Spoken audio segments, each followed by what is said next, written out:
All right, YouTube, how you doing? Welcome back to the channel. We got week number 5 in the NFL. In today's video, we're going to be diving into all of the Sunday games, with the exception of the Sunday Night Football game. That will be its own video here on the channel, but we're going to be diving into all of the other games. I'm going to give you my lean on the side. I'll give you my lean on the total. We'll talk about any other plays like player props that we like within the game as well. But as always, guys, keep an eye on the pinned comment of this video. That is where all of my final plays will live for free. If you do want to ride with me or if you do want to fade me, keep an eye on the pinned comment. In terms of last week, somehow, some way, guys, we have yet another profitable week. 4 weeks in, yet to have a negative week, probably jinxing the hell out of it, but even still, we're off to a decent start this week with Thursday Night Football under wraps. We have Chase McLaughlin over 6.5 kicking points. That cashes with ease. Mike Evans over 4.5 receptions for plus money or even odds. That cashes. Then Bijan Robinson was our only loss of Thursday Night Football, but even still, and I don't do this very often with woulda, coulda, shoulda, but he honestly could have had a lot more yards. He didn't have that many targets or catches. So, you know what, guys? We're feeling it. We're seeing the board clearly in the NFL. There's plenty of games this week that it's kind of like, ugh, what are we looking at here? But let's go ahead and dive into them, guys. Hit that like button. Hit that subscribe button. Comment down below your favorite plays of the week. Not just so we can get the comments down there, but I recognize that there's a lot of people that are a lot more smart than me or have better plays than me down in the comments. So help some other people out there. Make sure to show some love and like the comments and get talking to people down there if you do like the play that they throw out. But let's jump into the first game here on Sunday, and it's an early one. It's overseas in London. We have Minnesota taking on the Jets. Right now, the Jets sitting at 2.5-point favorites. The total sitting at 40. So this Jets team is, this Minnesota team is obviously on fire. 4-0 this year. They take down the Jets. Not all that impressive, but then they go San Francisco, Houston, even Green Bay with Jordan Love, right? They're looking pretty damn good. The Jets, kind of mediocre right now. They lose week 1, win week 2, win week 3, lose week 4 via a field goal that was missed, right? So kind of a weird spot for the Jets. Now, I originally was like, oh my God, I want to be all over the Jets here because I feel like everybody is going to be on the Vikings, and this is a letdown spot for the Vikings, and blah, blah, blah. But now, consuming other content, reading articles, doing my own research, right?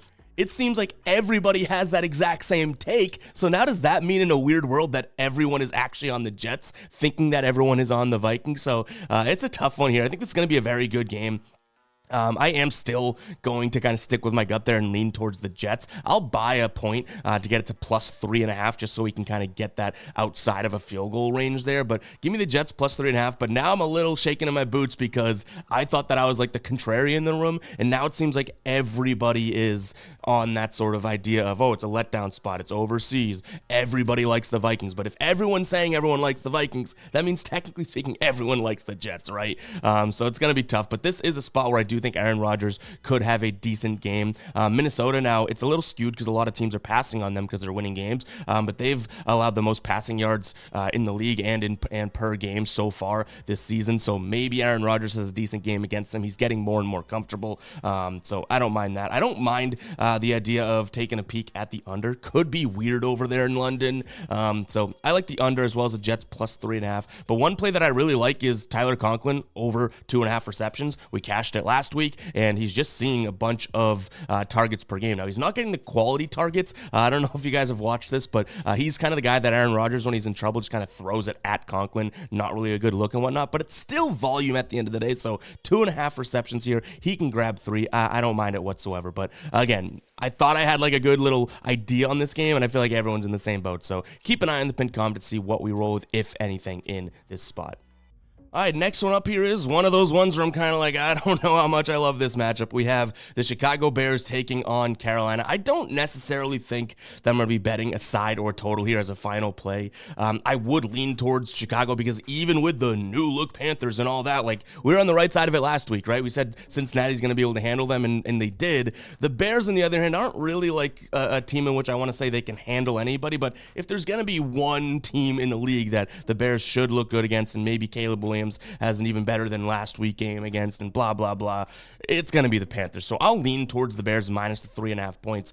This is obviously a Panthers team that's struggling and in kind of the crapper there. And the one thing we can say is that the Bears' pass defense has actually been very, very good. They're a 12th ranked DVOA defense this season, but 4th in pass. They're 30th against the rush, which I'm not really worried about the rush here with the Panthers, right? They're not a good rushing team. They're not a good passing team either, but at least the Bears specialize in some something, whereas the Panthers don't really have that to offer.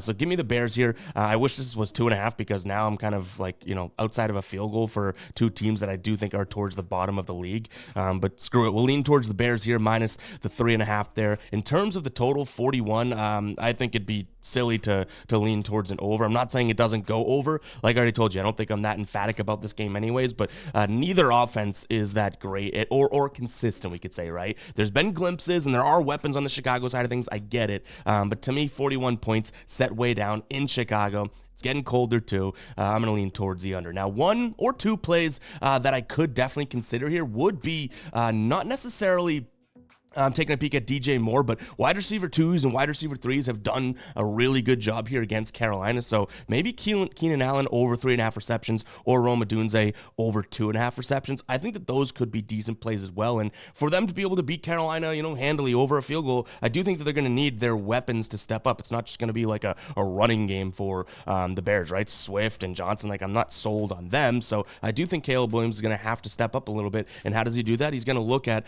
his rookie wideout as well as his veteran wideout in Keenan Allen. DJ Moore has been getting a ton of targets. I think his line's a little inflated, so I'm going to the number 2 and number 3 receivers there. I think that those could be decent spots to take a peek at. So keep an eye on the pinned comment. All right, real quick, guys, before we do get to the rest of the games, I wanted to talk to you about Underdog. They have this Dak Prescott free square that'll take us all the way to Sunday Night Football. Go ahead and check it out. That link is in the pinned comment. It's also in the description, and you're going to get up to $1,000 in a deposit bonus when depositing today. So go ahead and check it out. Get this Dak Prescott free square. They have a bunch of boosts and stuff live as well, which is awesome. If you don't know what Underdog Fantasy is, all it is a player prop app in which you pick higher or lower on set projections, like receiving yards, rushing yards, and all that type of stuff, right? You combine 2 or more plays into a slip, and the more you win, the more you get paid out. You can win, I think it's like 1,000 times your money over on Underdog, which is absolutely crazy. So go ahead and check it out, guys. Dak Prescott free square, all of the deals that they have, like profit boosts and whatnot on the app right now, as well as up to $1,000 in a deposit bonus. Kind of a no-brainer to me. So go ahead and check out Underdog, guys. That link is in the pinned comment. It's also in the description. It's going to auto-apply the code and everything like that. So go ahead and check it out. But let's jump back into these games here. And we are looking at a divisional game here. We got the Bengals taking on the Ravens. I think this should be a pretty good game. Right now, Bengals plus 2.5 dogs at home. The total's all the way up at 51. This thing's been moving around. I've seen 49 up to 50 to 51, like a total that is moving around now on H to H, the show that I do with Tassos where we spin the wheel and bet in that category. I ended up taking the under in this game, and I still do like it. It's kind of a gross one because you have two decent offenses and Cincinnati's defense not all that great. The Bengals, the Ravens defense seems like it's starting to get better and better, which should help here. But also the last few times these teams played each other, they've been barn burners. So I get why someone may almost vomit in their mouth at the idea of the under. But that is my main spot here. Again, it's kind of based on the idea that this Ravens defense is getting better. They're really good offense, so it kind of counters it, right? Like if their defense is good, they can still score 1,000,000 points and hurt this under. But they're the 9th best defense DVOA metrics wise, and then in terms of the pass, 7th and 10th. I like this spot here. Cincinnati's offense is good, but if the Ravens kind of pigeonhole them a little bit, I don't necessarily think that they're going to score a bunch of points, and we're just one game into the Bengals sort of season starting, you know what I mean? Like, I know they start slow every year and whatnot, and they finally got looking good, but they played the Panthers. Like, are we sure that this offense is really good and put together? So I don't know if I'm necessarily sold. So I could see this being a game in which, Baltimore, I don't want to say dominates. I would lean Baltimore as well, minus the 2.5, but it's a divisional game, so you never know what happens in those ones, right? And it's in Cincinnati. But I would say all things point towards an idea that Baltimore kind of controls the game. And if they control the game, they got big old King Henry in the backfield, right? That clock should run. They should be able to pound the rock, et cetera, et cetera. So I don't mind the idea here of an under 51. Like I said, I would still lean Ravens just based on what we've seen from them. Like, they're coming off of a really good win against Buff, and I like that. Now, one player prop that I'd consider, and it kind of goes with the game script that I'm thinking, is that the Bengals will be passing a lot. But I like Mike Gesicki here over in his yards. So right now, and through 4 weeks, the Ravens are allowing the second most yards to tight ends per game, and DVOA metrics wise, they're allowing a plus 67% production rate to opposing tight ends. So if we can get a good line for him, in fact, let's see if we can find it really quick. His receiving yards is 23.5, over in 2.5 receptions as well. Like, I like the idea of Mike Gesicki having a decent spot. Now, is he going to play a lot of snaps, get a lot of targets? I'm hoping so because of the defensive weakness here, that being the spot against the Ravens, but he's definitely not, Joe Burrow's first choice or target or anything like that. But I still do think that it's a good look for him over in receiving yards. And if you like the volume a little bit more, the receptions, but I'd probably just take the receiving yards because at least if he gets 2 catches, which is under his receptions line, maybe he's, breaks one for a decent gain or something like that. So that's where I'd go here. But again, to rank that, it'd probably be under 51, which I know is kind of crazy. The Gesicki receiving yards, and then Ravens -2.5. All right, Houston taking on the Bills should be a really good game, and man, has this line moved around, huh? We've seen the Texans this week as favorites. Now we've seen them as underdogs. They're +1 right now at the time of recording. That total is sitting at 48, so this should be a pretty good game. I like the idea of, Buffalo kind of bouncing back from their game last week in which they lost and kind of got punked, right, by the Ravens. So I think I lean Buffalo. I almost like them as an underdog. Now they're -120 on the money line, so obviously this thing is kind of moving around. But overall, I still just can't really get out of the idea of liking their side. But this is one where I can honestly say it's like, who am I to say that you shouldn't like the Texans, right? They look good. They have a good defense. In terms of DVOA rankings here, their defense is technically better than the Bills. 6th ranked defense, 11th in the pass, 4th in the run, whereas Buffalo is sitting at 10th overall for defensive DVOA, 6th in the pass, 13th against the run. But offense-wise, like, this is a tale of two different cities here. We have Buffalo sitting at 6th and Houston sitting at 20th. But like I mentioned, like, this is a good Texans team. I think just because their DVOA metrics are kind of looking meh right now, like, I don't think that that's necessarily indicative of how good or explosive this offense can be from the running backs. Obviously they have some injuries like Mixon, but from the running back position to the wide receiver position, like, I still think that this is a very good team. So I'm going to lean Buffalo, but I could definitely see why someone may like the idea of, Texans. Now, I'd also lean towards the under, which may be crazy. I think a lot of people are going to be thinking that this is a high-flying and high-scoring affair. But to me, what did I start with, right? I said that both these two defenses are good. Texans actually have the edge, but the offensive discrepancy is why I like the Bills. But yeah, in terms of both defenses being, like, I think that a lot of people are going to be on the over, and this could be a spot in which we just see like two defenses playing hard and grinding out. So don't quote me on it, but I do really like the under. In terms of a player prop in this spot, we've seen running backs in terms of production rate do well against the Bills. Now, not necessarily from a scoring perspective or anything like that, but I do think from a yards perspective, Joe Mixon could have a decent spot. But again, we look at that and it's kind of like, well, is he healthy? Is he going to play fully? It kind of comes down to that. So keep an eye on the pinned comment, but could mix something in there, something like that. All right, we're moving on to the Jaguars taking on the Colts right now. Jaguars 3-point favorites at home, total sitting at 46.5. I think I've seen a 46 out there and a 45.5 out there, so it's definitely moving down, which is good if you like the over kind of weighted out, because I don't mind the over here. We saw a little bit of life in Jacksonville's offense last week. Indianapolis gets the win against Pittsburgh. They put 27 up against one of, if not the best defense in the league. In this spot, though, we do have to monitor Anthony Richardson. He is questionable, but I think even if he doesn't play, I'm still going to potentially take the points here and roll with Indianapolis. Now, I've been kind of an Indianapolis, for whatever reason, like, believer this year, and they've let me down plenty, but here in this spot, like, I don't see any reason why we don't see that offense being able to put up, a decent amount of points yet again, which they just put up 27 against a very good defense. Now they're going up against Jacksonville. I'm not trying to rag on Jacksonville's defense, but they're terrible against the pass, right? And if Joe Flacco plays, I love that. He's a passer, right? And even if Anthony Richardson does play, it should be an easier defense for him to pass against. So, yeah, I don't mind the spot here. In terms of DVOA metrics, the Jacksonville Jaguars are dead last in terms of passing defense. Now, their offense is third to last, so even though they had a decent week last week, I still don't necessarily see them being able to go out there and do a great job. They're good against the run defensively, but I think that the Colts can counter that, one, with their offensive line, and two, with JT, and they're the 8th best rushing defense DVOA-wise this season. So, yeah, I like the idea of Indianapolis getting a field goal.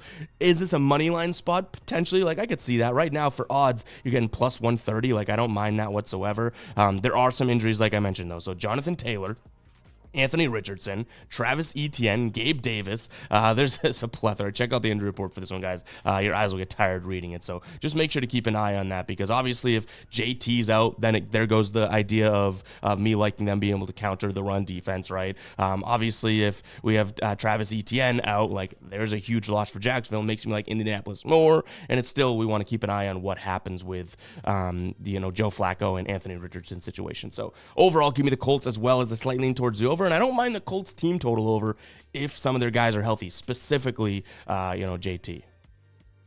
All right, next one up, and I say this as a Patriots fan, should be a pretty crappy game. We got the Patriots taking on the Dolphins. Neither team you want to brag about. I mean, this Dolphins team has the explosive offense, but they're missing Tua. And I talked about this game on H2H, and Tassos brought up a good point. He was like, does this give a little bit of credit to Tua? Like, we've seen two quarterbacks now play with this amazing whoever can play quarterback and do well here offense, right? And they haven't looked good. They've scored 15 points through 2 weeks. So I think that gives Tua a little bit more flowers, I guess. But overall here in this spot, I think the Patriots stink, even though, Huntley experiment over there in Miami is, not looking that great. The Patriots scored 16 points the last 2 weeks. Now, they played the Jets defense and San Francisco's defense, so I do think it's a little bit more, but in this spot, I think that the Patriots just might stink more than the Dolphins, and I lean the Dolphins plus the 1.5 points. Now, do I bet it myself? I don't think so. I did on H2H take over 16.5 team total points for them because they scored 12 against Tennessee. They had some bad turnovers. You have another week of practice. Like, I could see them putting up 17 points against this Patriots defense, in which the Patriots this season allowed 10. That was their best game of the year, game number 1 against Joe Burrow in Cincinnati. Then they allowed 23, 24, 30. Like, everyone thinks it's the good Patriots defense because it's like, they had Bill Belichick there, and then now they have Gerard Mayo. But this Patriots team kind of just stinks overall. You know what I mean? Like, they're not a good defense. They have playmakers, but any team can torch them. I think that the Dolphins, as crazy as it is, I'll sound the psycho alert alarm. As crazy as it is, I think they can get to 17. So give me the Dolphins plus the points, as well as in terms of a total, I'd look at Miami team total over. I'd never take an over if the Patriots were in the same sentence. Like, I don't want them to have to carry their weight for an over. I've heard that there's locker rooms dismantled and blah, blah, blah. Like, go put up 20 on them, Miami, and help my Patriots get a good draft pick this upcoming year. But yeah, Miami team total over, as well as Miami plus 1.5. Only one of those I'd really consider as a final play. Like, I'm talking plus 1.5 for Miami if someone had a gun to my head, which I don't think they do. So I'd like Miami team total over. And weirdly enough, and I sounded the psycho alert alarm, I actually might kind of like it, which is scary to say out loud. But we'll see. But guys, let's go ahead and move on to, I don't know what that was. Let's go ahead and move on to the next game here. All right, we got the Washington Commanders taking on the Browns, and I think I'm doing it. I think I'm buying into what this Washington team is doing now. I've been like the guy all year to be like, I see a letdown spot for the Steelers. I see a letdown spot for the Vikings, but you could make the argument this is a letdown spot. I get it, but to me, this is just a great matchup for Washington here, and they have, I think it's Baltimore next game. Like, that's the letdown spot, where they're coming in riding high, and then they get smacked in the face by Baltimore. But I like this spot. Like, this offense is only getting better. 20 points week 1, 21 points week 2, 38 points week 3, 40 plus points in week number 4 in an upset over. Like, they were 3.5 point dogs, and they upset and beat Arizona by 30 points. So this Washington team, I do think, is legit. Second best offense right now, DVOA metrics wise. The defense is struggling, but that's not going to be a problem here, as the Browns literally have the 32nd ranked DVOA team overall and offensive DVOA team. They're not passing the ball very well. So give me Washington minus the points. This would be another one where I probably pay a little bit of juice and get that down to 2.5 or -3, just so we could stay to within or underneath, at a field goal, I guess I should say. But yeah, I don't mind this spot. Now, I'd go Washington team total over before I look at anything else, like an over in this game, because you have one good offensive team and then one that is literally like if I just kicked the ball around, I might be able to score more points than this Browns team. So I don't want them, like I talked about with the Patriots, I don't want them to have to hold their weight in a total. So I'd probably look at Washington team total over. And you might be thinking, but the Browns have a good defense. That's like their identity. They don't have that good of a defense this year. It's good at best, mediocre in the middle of the league, that type of thing. Now, one spot I would kind of consider is taking a peek at Amari Cooper, whether it's over his receptions or yards. I think they're going to be trailing in this game, and he's getting 26% of the targets. And there's been one thing that Washington struggled at this year, and it is against the pass. So two opposing wide receivers, they're allowing the 26th, or they're ranked 26th. So what is that, the 6th most? sixth most receiving yards allowed to opposing wide receivers. And wide receiver ones, this is crazy. This is with DVOA factored in for fantasy points against, right? DVOA fantasy points against here, 77% expected production rate to wide receiver ones against this Washington team. So yeah, they don't have a great secondary. They're winning games because they're scoring a lot of points, but that secondary still stinks. I think that you go to your good guy here, and that is Amari Cooper. He's shown life at least one of the games this season. Let's see life again. Let's see it. Amari Cooper over in receptions or receiving yards. All right, kind of another ugly one here. We got the Broncos taking on the Raiders. Broncos 3-point favorites at home. Total sitting at 36.5 right now. I'm going to lean towards the Broncos here. I really haven't liked what I've seen out of the Raiders. I do think that this is a team that's potentially getting more fired up. Like, they won last week, and good for them. But we just talked about how bad the Browns kind of are, right? Now, Denver had a more quality win over the Jets. Now, it was rainy, it was gross, but they grinded it out and won it. Bo Nix didn't do anything. Like, at the half, he had -7 yards passing. Absolutely crazy, but he turned around, got a little bit better. But I'm more like liking the idea that they were in Tampa Bay the week before and they won 26-7. So this is a 2-2 team, kind of unexpectedly. Now, I will say that this Raiders team has a pretty good win on their record as well. When they beat, they were 9-point dogs. They beat the Ravens outright. But here in this spot, like, the only sort of advantage I see is Denver's defense. Like, this Denver defense is pretty legitimate. Like, think about the teams that they've shut down. Now, it was rainy, but they did shut down Aaron Rodgers. And, before that, they shut down Baker Mayfield and that Bucs offense, which we've seen how good that team actually is offensively. So I'm giving Denver the credit, minus the points here. It's a messy game. It's a crappy game. I don't love it, but I might bet it. So I don't mind that spot. Now, the total's at 36.5. Seems a little bit too low to actually consider wanting to play, but I would lean towards the under. And then one player prop. I think that Courtland Sutton could be a good look here. There's not a very good secondary in terms of what we've seen from Las Vegas, and Courtland Sutton kind of even got going, I guess you could say, a little bit in that last game. And I think that he's going to become, obviously he's the best receiver on that team, but he's going to become the guy that, Bo Nix has to turn to. 2 straight games of 60+ receiving yards. In terms of what he's getting for targets, 11 and 9. Like, this could be a spot in which he gets there. Now, the problem is Bo Nix is targeting him, but throwing god-awful passes. Even last week, he did hit his over in yards, but he had 3 receptions on 9 targets. So it's kind of like head-scratching. Bo Nix, you got to make a better pass because he is getting open. But overall, yeah, Courtland Sutton could be a player prop that you see down in the pinned comment for sure. All right, next game, and I did everything I possibly could in terms of research-wise to try and get to the Cardinals here because they're getting a whole heck of a lot of points there outside of a touchdown and a score there at 7.5. But I just could not seem to do it. This Cardinals team just has fallen flat the last couple weeks here. So I against a good team like San Francisco, I really just can't do it.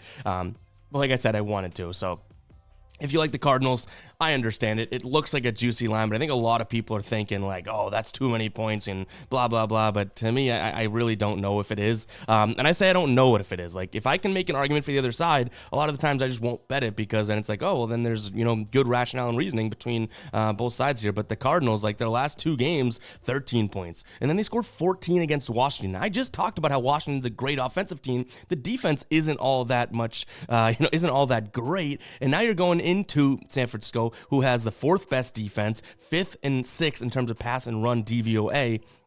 And your defense is 3rd to last. Like, I don't see how, Brock Purdy doesn't have a good game. Some of the receivers, I think that San Francisco is going to be able to pass all over him. Unfortunately, I lean towards the Niners because I wanted to say, hey, this is like a good spot for the Cardinals. Little bounce back. No one's going to expect it. But based on what I'm seeing, I really just don't see if I can necessarily get there. So I'm going to lean in that direction of San Francisco. In terms of the total, I don't mind the idea of an under because if San Francisco defense does what they do and kind of makes it tough on the Cardinals, then I don't think San Francisco is going to need to go out there and score like 30, right? So this could be like a 27-17 type of a game or 25-50, like whatever it is, you know what I mean? So I don't mind the idea of an under, but at that point, then we're really kind of fading the Cardinals offense, right? Because even if what I just said doesn't come true, I could still see like Arizona bouncing back offensively to some degree, scoring 24 points, but San Francisco going out there and being like, okay, well then we'll score 31 because your defense is so bad. So I don't know how comfortable I am with an under, but it's definitely the direction that I would lean in there. I almost forgot, but I'm glad that I reminded myself and remembered our week 5 against the spread Sunday slate only. So don't worry about Thursday night. I don't even think the London game we have on there. So all the afternoon or the 1 o'clock and the 4 p.m. games are available here on the against the spread pick'em. 15 entries, guys, $10 to enter. We pay out the top 5 positions. It's really simple. You just pick every game against the spread, and then the more you win, the more points you get, and you place amongst your fellow peers there. We pay out the first 5 positions. That link will be in the pinned comment as well. So go ahead and check it out. Again, $10 to enter. We do this contest every single week. It's really, really fun, and 15 places. It's not like we're allowing, hundreds of people in here. No, 15. Like, you have a 1 in 15 shot of placing first, and we're paying out the top third of the competition. So go ahead and check that out, guys. That link is in the pinned comment. Just the Sunday games with the exclusion of the early game there in London. So we got, I think it's 12 or 13 games on the slate that you'll be picking for. So go ahead and check that out, guys. That link is in the pinned comment. All right, we got the Rams taking on the Packers. Right now, that total's at 48. Rams getting 3.5 points at home. I'm going to look at the over here. I don't think either one of these defenses is all that spectacular. Packers kind of sneaky, have a good run defense, but I think the Kyren Williams is kind of just getting going. And then if you look at the LA side of things, their defense is abysmal, allowing the most running yards per game, second most points per game on the year. So I don't necessarily sit here and say this Packers team shouldn't be able to score. But for whatever reason, I also think that this Rams team can kind of get to what we see is the flaw of this Packers team, which is, to some degree, the secondary. And this is a spot in which they're allowing the 6th most passing yards per game here. Teams are passing on them a lot too, which kind of makes sense. But the Rams, 8th best in terms of passing yards per game this season, which is kind of impressive, honestly, based on the personnel that Stafford's throwing to. But overall, I think both teams can kind of get to 24 points themselves potentially, and we have a total at 48. So I immediately like the over. In terms of a spread, I'll sound the psycho alert alarm again. I don't mind the field goal and the half point there with the Rams. Do I bet it myself? I'm not necessarily sure, but this seems like a public spot for Green Bay. Like, they're finally getting healthy. The Rams are the opposite, and Green Bay has covered, or they're 9-1 straight up in their last 10 against this team. That dates back to 2007, right? 10-0 against the spread in their last 10 against this Rams team. A lot of people would say, oh my God, that means they're going to cover this one again. Me, I sit here and go, it's about time. The Rams are due, so give me the 3.5 points there. I know it's crazy. I'll lean towards the Rams. And remember, I did say that it was crazy. All right, the last one we are looking at for this video is going to be the Seahawks taking on the Giants. Seahawks are 6-point favorites against this Giants team. But, they're the Giants, and I get why, right? Listen, the only time the Giants have covered or even got a win this year was against the Browns, and we just talked about a little while ago how bad those Browns are. So, yeah, I don't know if I'm in love with this one because I think it's a lot of points to lay. I do, but there's no reason to be betting the Giants right now. Even if the Giants cover this game, do you know how much of a risk it was for you to put your hard-earned bread on the Giants? I just can't get behind that mindset. So, I'll lean towards the Seahawks almost reluctantly because I think it's too many points. But, at the same time, it's not too many points. Make that make sense. So I'll lean towards the Seahawks here, minus the 6.5 points. I don't mind their team total over. They've been scoring a lot of points, and I don't think that this is a Giants defense here that is going to be all that great. Now, the Seahawks team, again, I said it last week when we talked about them in primetime against Detroit, right? They were due for a letdown because they had played a cakewalk of a schedule, and they'd been beating these bad teams, and then the Detroit Lions kicked them in the mouth.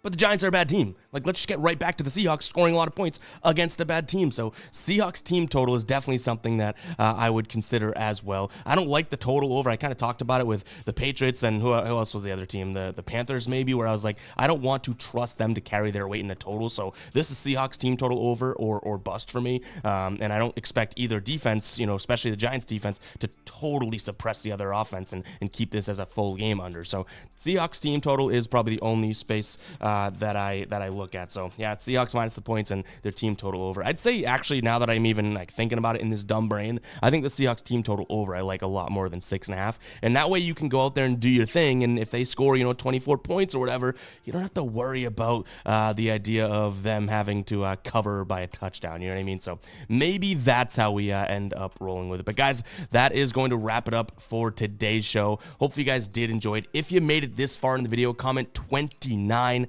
can't believe when we get these comments. Like, I really do appreciate it. And I tell you guys all the time, I don't take any of this for granted. We went full time doing this on March 1st. We're now like 6 months into it, or maybe a little bit more. And I could not be happier with what we got going here. So I recognize all the usernames and whatnot. And the fact that someone will sit through a video for 29 minutes with me being a dummy with a camera and a microphone, I don't take that for granted. I appreciate it. So go ahead and let me know that you made it this far in the video by commenting 29. Before I start crying and getting all sappy, I'll catch you guys in the next one, all right? Peace out.